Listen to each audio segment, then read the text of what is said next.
Buen día, voy a presentar el proyecto Control de aforo máximo de recintos en tiempos de pandemia utilizando sistema de visión artificial. Con autores Ernest Villanueva María Alejandro, Morales Hernández Marisela, Castellanos Baltasar Roberto Tamar y Rafael Pérez Eva.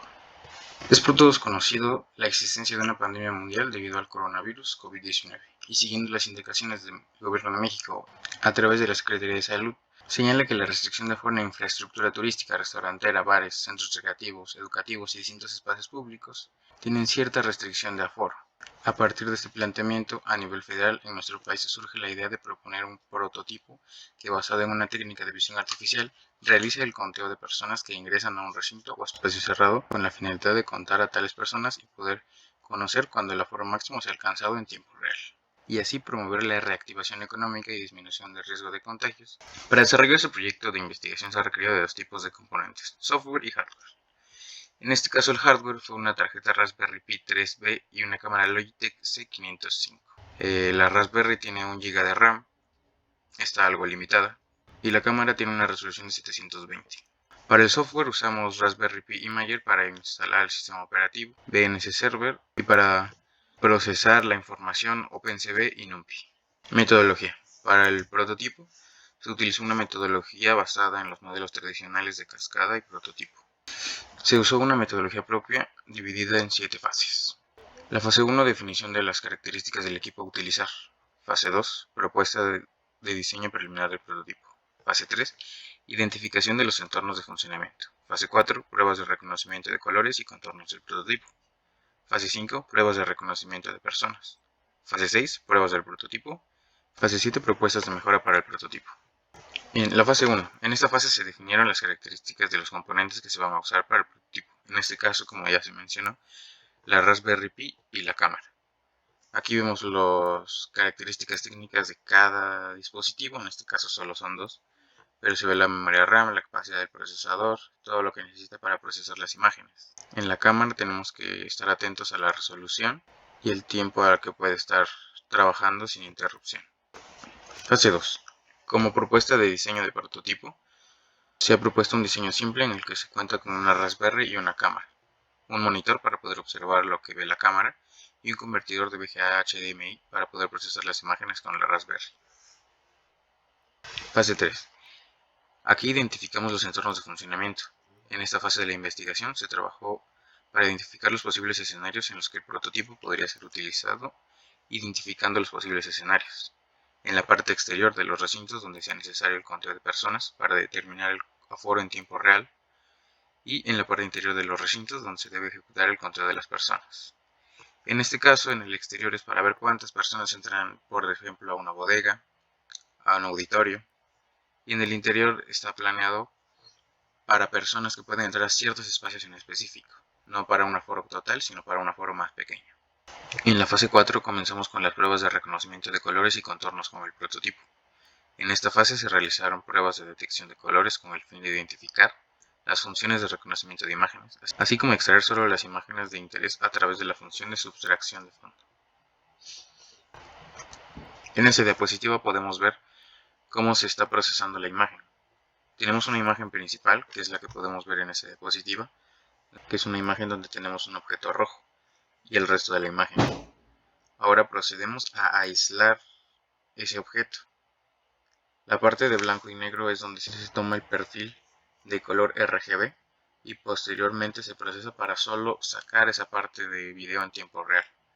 Entonces el frame que tenemos aquí nos da solo donde está la parte donde aparece el color específico que estamos buscando y aísla todo lo demás. Esto es importante para la lectura. Esto nos ayuda para eliminar ciertas cosas de la imagen y nos ayuda a agilizar el proceso de detección.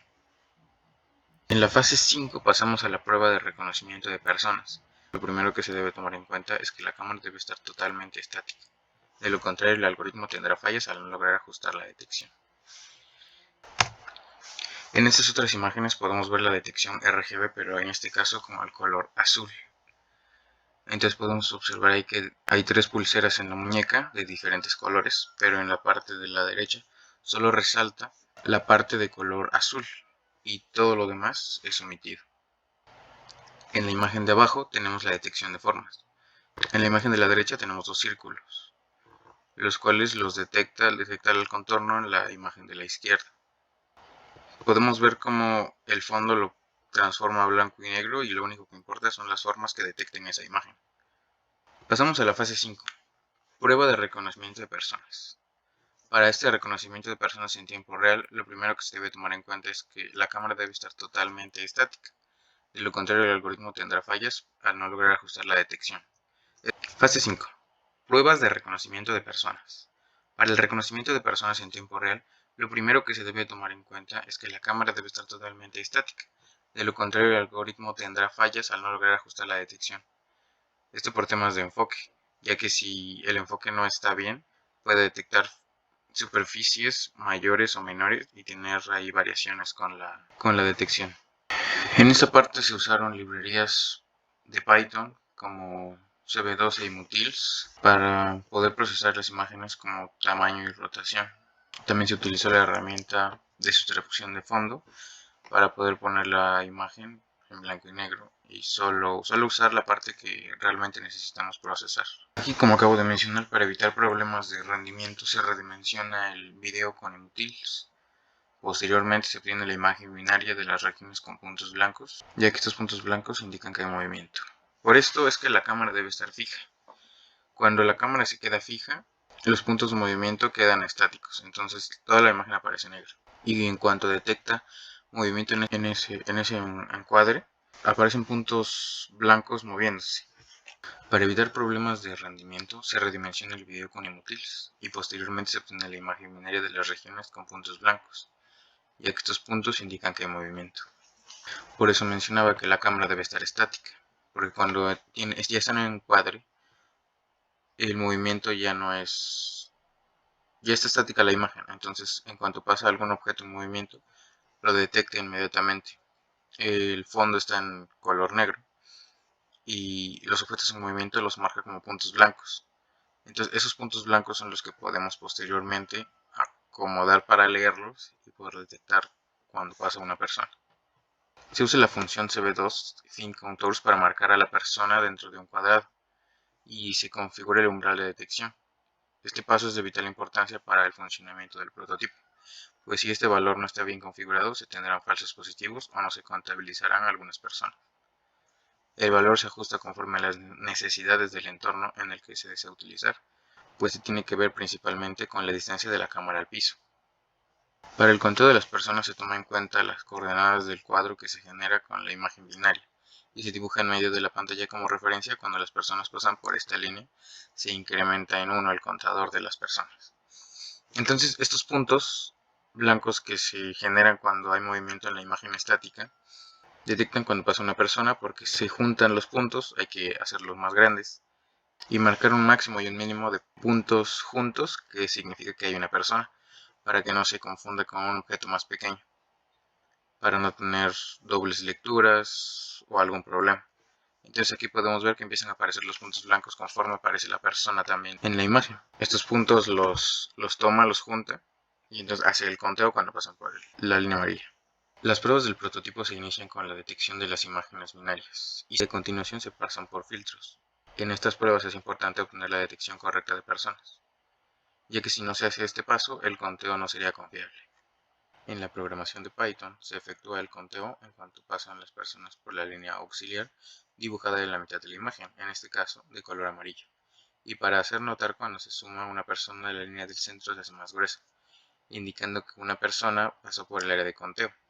En esta imagen podemos ver cómo la línea amarilla es más gruesa que las dos líneas azul y roja. Esto indica que está contando en este momento. El prototipo únicamente cuenta a personas que pasan por el umbral de lectura, que está configurado para no detectar objetos más pequeños o más grandes. Es decir, si por ejemplo llegara a desplazarse un perro por el umbral de detección, no lo reconoce porque es más pequeño que el tamaño establecido. Pero también tiene que ver su relación en el alto y el ancho. En este caso, un niño también lo detectaría porque ocupa un espacio lo suficientemente grande, pero no tan pequeño como para que no lo detecte. En el caso de un perro, quedaría un espacio más largo de lo que dejaría una persona, por lo tanto eso no lo contaría. Propuesta de mejora. Las mejoras que se proponen para el prototipo se basan en los resultados obtenidos de las pruebas aplicadas al mismo. Una mejora que se identifica es la ampliación de la memoria RAM de la Raspberry por lo menos a 4 GB, con el fin de hacer más eficiente la ejecución del código, ya que la memoria que se usa en el prototipo se limita a 1 GB, debido a que no se contaba con más presupuesto para comprar un modelo más grande. Por otro lado, para optimizar el código y este consuma menos recursos, se puede implementar un detector en cascada. De esta manera se estarían identificando específicamente cabezas o cuerpos de personas sin tener que considerar el resto de objetos en la imagen de entrada, y así optimizar el proceso de lectura. Los resultados obtenidos fueron satisfactorios. El algoritmo puede contar exitosamente a las personas que ingresan a un recinto y almacenar los datos. Sin embargo, se presentaron algunas limitaciones al momento de programar el código. La tarjeta Raspberry con la que se desarrolló el proyecto se encuentra limitada con 1 GB de RAM, lo que complica el trabajar de forma fluida en tiempo real. Es por esto que se tuvieron que hacer varias versiones del código hasta encontrar una versión en la que la ejecución fuera lo suficientemente eficaz y con ello evitar errores de lectura que llevaban a obtener falsos positivos o que omitía contra personas. Se pudo observar también que la cámara se puede usar de forma vertical u horizontal como si se tratase de una cámara de seguridad, aunque como se mencionó anteriormente es fundamental que la cámara se encuentre estática para no contribuir a errores de conteo. Aunque la cámara tiene cierta versatilidad para ser posicionada, la posición ideal sería de forma vertical, con un ángulo de visión suficientemente amplio como para poder observar a las personas de cuerpo entero. Originalmente se planteó que el prototipo se instalara en la entrada de aulas, sin embargo la opción no es viable, ya que el ingreso a las aulas es un área muy limitada para realizar el conteo de personas. La sugerencia que se hace es instalar el prototipo en un área con mayor afluencia de personas, donde sí se requiere el apoyo de control de aforo. Vale la pena señalar que el prototipo actual tiene limitaciones de hardware, como es la disipación de calor, ya que este requiere estar en un área donde circule el aire para que no sufra sobrecalentamiento, y no es recomendable utilizarlo con un aforo mayor a 100 personas para no comprometer la integridad de la tarjeta.